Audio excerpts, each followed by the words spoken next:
The idea of leaving Windows is not a new concept.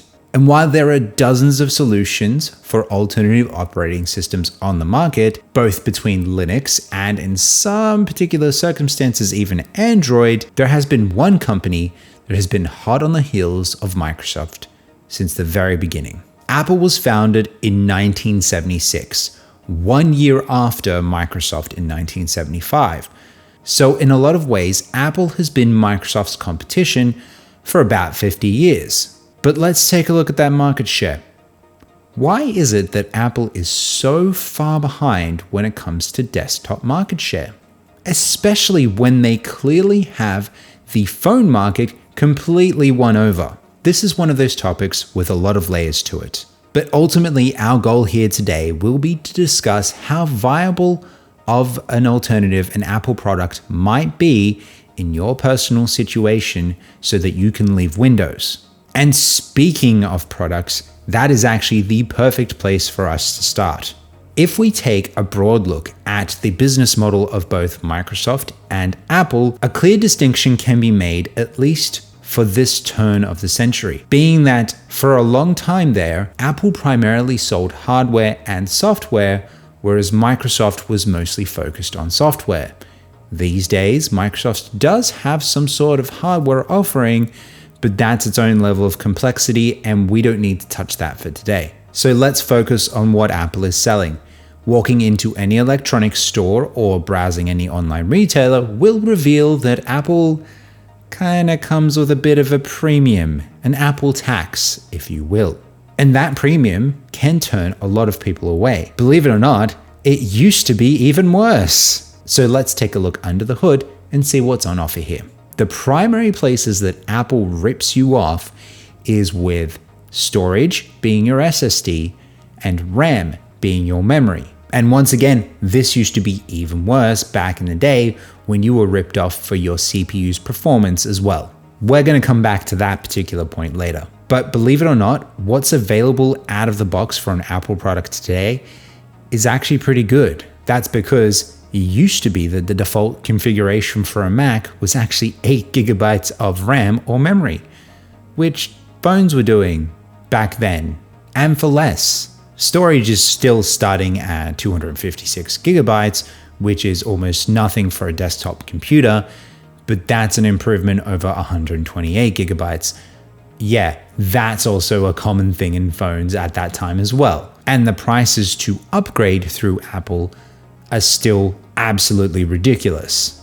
So why not just upgrade those parts yourself? Well, Apple thought of that. So these days, if you open up your MacBook, everything is soldered to the motherboard, meaning that nothing is designed to be taken off and replaced by you. This is in direct comparison to the old days where Apple used to have designs which allowed you to upgrade your own memory and your own storage as much as you wanted. So let's take a look at the competition. We see brands offering more storage and RAM for less than Apple is offering in their own products. Except all of that comes with one glaring big problem. It ships with Windows. But it's very easy to see how someone who isn't as tech savvy might walk into a store and be completely put off by the Apple markup and prefer to just get something that seems more affordable. So that market share is starting to make a little bit of sense now. But here's something to consider. If you were to buy a brand new MacBook Pro and a Windows laptop for a little bit less, which one would still be running in 10 years? And I'm not just talking barely booting, I'm talking actually functional and somewhat usable for modern tasks today. Naturally, there will be people who have experienced the complete opposite in this scenario, and I can only hope that those people are being genuine and not just rallying behind an operating system for the sake of nostalgia, even though that operating system gets worse with literally every update. But here's an example of how over a decade's worth of MacBook usage could look. It starts with a white MacBook back in 2008. This Mac had a spinning disk hard drive, meaning that there's a disk spinning extremely fast with a really sensitive head that reads the data off that disk. This isn't a problem for desktops most of the time, so long as you're not throwing your desktops around. But laptops get thrown around, and the delicate little components inside a hard drive will easily die if hit the wrong way or hit enough times. And that's what failed the white MacBook, which would have failed any laptop in the same situation. So that turned into a 2011 MacBook Pro. And this also started out with a hard drive, but as mentioned before, this was one of those models where you could upgrade it yourself. Pretty handy. So it got upgraded to an SSD. So why aren't you seeing that on screen?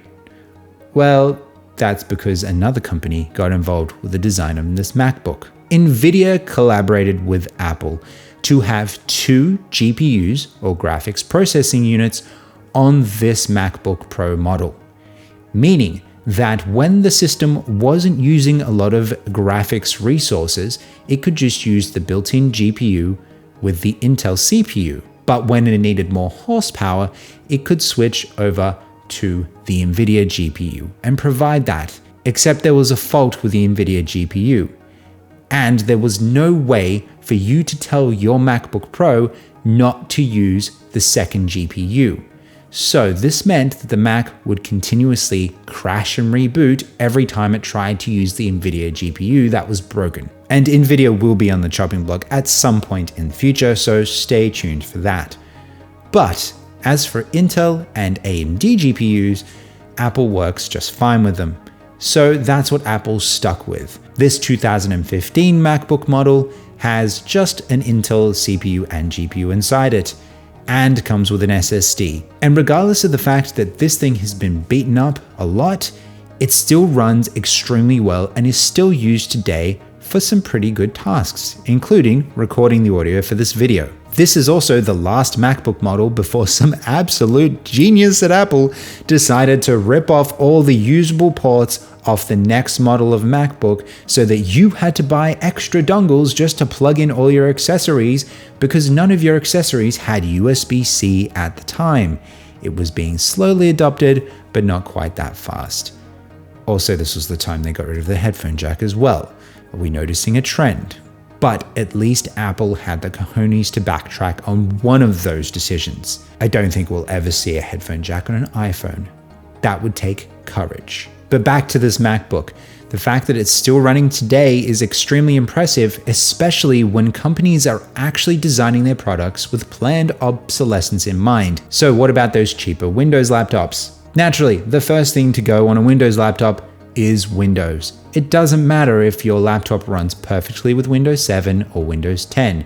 Microsoft is pushing you to upgrade to Windows 11 so that they can track you more to train their AI and sell that data to advertisers. And all that extra bloatware requires resources, which your older laptops might not have and honestly shouldn't need.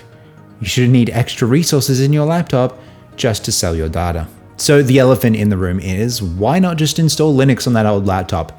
And you were absolutely 100% right in thinking that. In fact, most old pieces of hardware can be resurrected simply by wiping Windows and installing a Linux distribution. Some of them can run even the most modern Linux distributions, and there are even Linux distributions out there designed specifically to run on older hardware.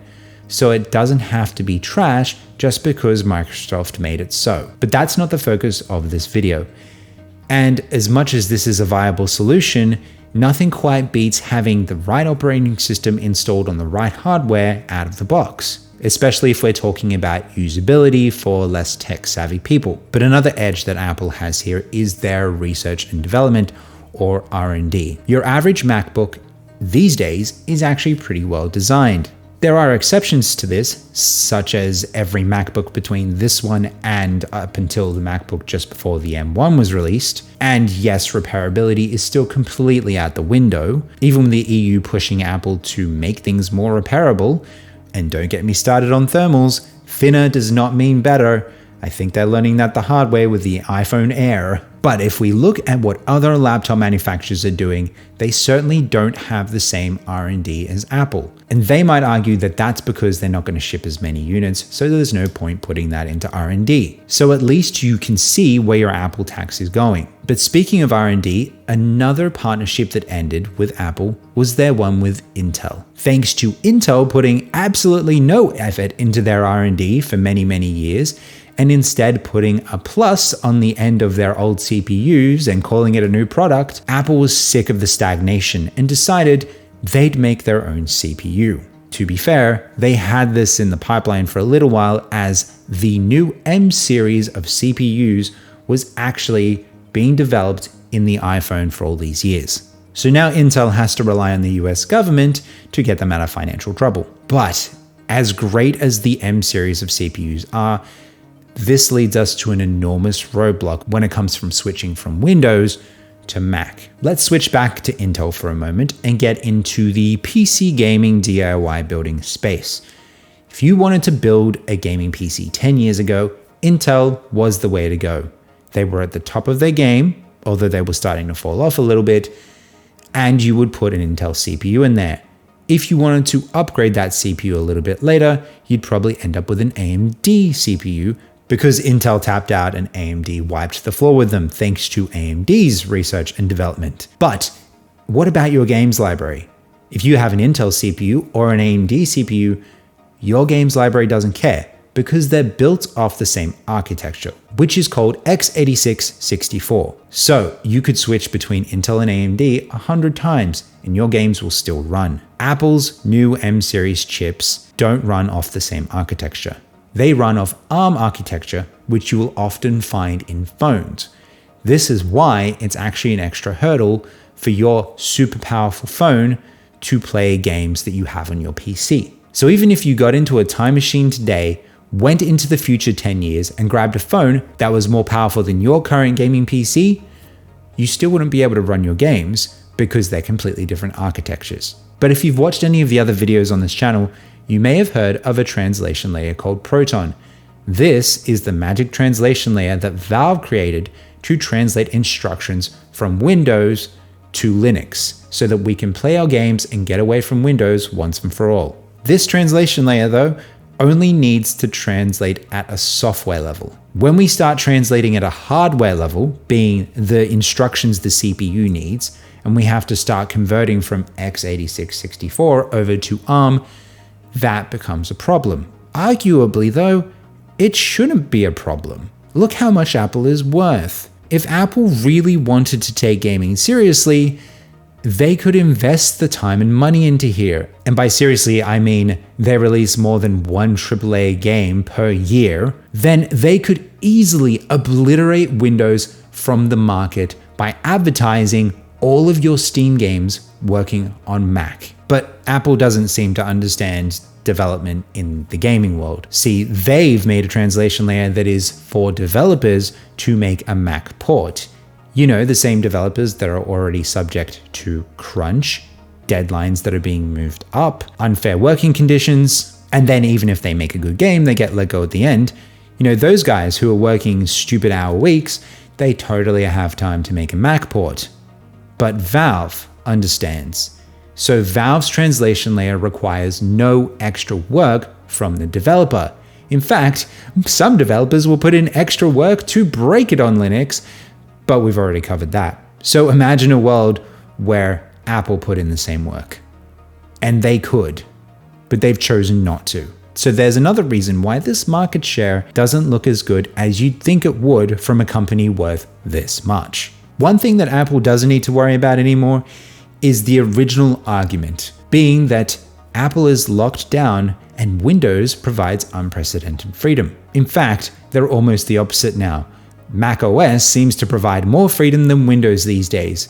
Did you know you can make a local offline account on a Mac and you don't need to plug it into the internet and sign in with an online account like Windows demands you do? Oh, and you don't need to use a terminal to do it either. It's an out-of-the-box feature. So with that all being said, if you don't care about gaming and you know that your favorite apps are going to work on Mac, because a lot of apps have both a Windows and Mac version these days, then it could potentially be a viable option for you if you're happy to pay that premium for your Mac to potentially last a little bit longer than most other laptops. But if you're a gamer and you want to support companies that actually have to focus on gaming because it's their bread and butter, then it's probably better for you to build your own PC. And as we've mentioned, you don't need to install Windows on it. You can install any of these and you will have a much better experience. However, there's one final thing to consider. And we touched on this in the last video. If you buy a MacBook, you are giving money to a $1 trillion publicly traded company that answers to shareholders. And as much as leaving Windows is a very good thing, and everyone should be thinking about doing that, you might be trading one villain for another. And while Apple certainly is the lesser of two evils, they are also the company that has taken away features from their hardware in the past, so you had to pay more money. So while their products today are very good, who knows what tomorrow might bring? It's always a gamble with too big to fail companies. Whereas on the other hand, not only could you potentially build a PC if you were interested and install something that isn't Windows or Mac, or buy a Windows laptop and wipe Windows from it to install something else, but there are even laptops today that ship without Windows or Mac OS. The key difference here is that almost every one of these other solutions is supporting free and open source software, or FOSS, meaning that you're not giving your money to a company that is going to run back to their shareholders, which are going to ask for even more money. But this one is up to you and your own stances when it comes to giving money to big tech companies. So at the end of the day, all you can really do is what's right for you. But whether you end up with a MacBook or a laptop not running Windows and something else, either way, you'll still be in a much better position than using Windows.